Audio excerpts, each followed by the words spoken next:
बेईमान सही का बेईमान छोटा शब्द दिखता है, जो गंगा मैया के साथ धोखा दे सकता है, जो गंगा मैया के साथ इस तरह का व्यवहार कर सकता है। और हम लोगों ने तो जानबूझ करके कहा कि गंगा मैया केंद्र में आ जाएं। जिन्होंने ये कहा था कि हम गंगा मैया को साफ करेंगे, गंगा मैया ने हमें बुलाया है। अरबों खरबों रुपए किसकी जेब में चले गए। जब हम गंगा मैया याद करेंगे तो मणिकंका घाट भी याद आएगा। किसने बुलडोजर चलवाया था?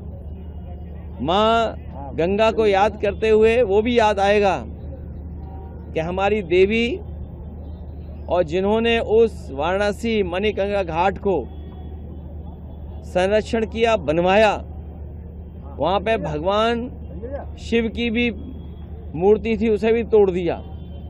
तो भारतीय जनता पार्टी के लिए जो आदरणीय ममता जी ने कहा वो कम कहा है, और सच्चाई है कि वो अकेली भी लड़ेंगी तो भी जीत जाएंगी।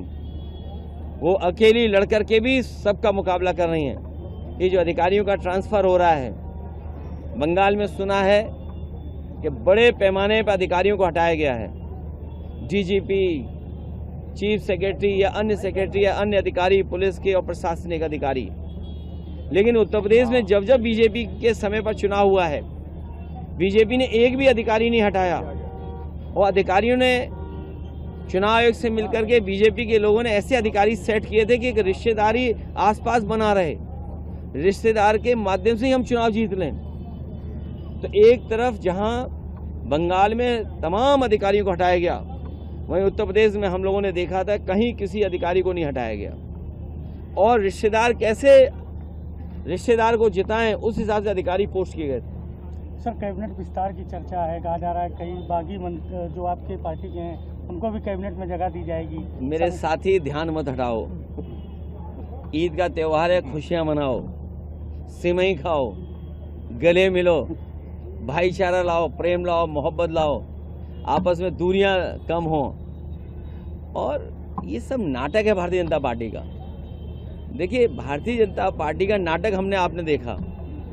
पूजनीय शंकराचार्य जी लखनऊ आए थे और तमाम लोगों ने ये कहा था, भारतीय जनता पार्टी के लोगों ने, कि हम उनके लेट जाएंगे, उनके सामने साष्टांग होकर के उनका सम्मान करेंगे।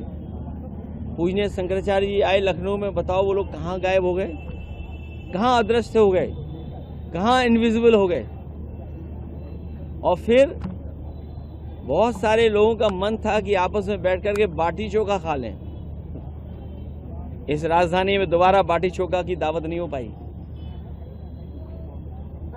और फिर चुटिया पकड़ करके छीन लिया गया। कितना अपमानित हुए सोचिए। हमारे बटुक लोगों के पैर छू करके उन्हें दक्षिणा दी गई थी। दक्षिणा नहीं दी गई थी, मैं गलती से बोल गया, दक्षिणा नहीं दी गई उन्हें। तो ऐसे लोग भी हैं, यहाँ राजधानी में रहते हैं। तो शपथ किसकी होगी? शपथ अब 2027 में होगी। बड़ी शपथ होने जा रही है। समाजवादी लोग इनको पीडीए के साथ लेकर के इन्हें हटाने जा रहे हैं, चाहे ये विस्तार करें चाहे सिकुड़ जाएं। इनका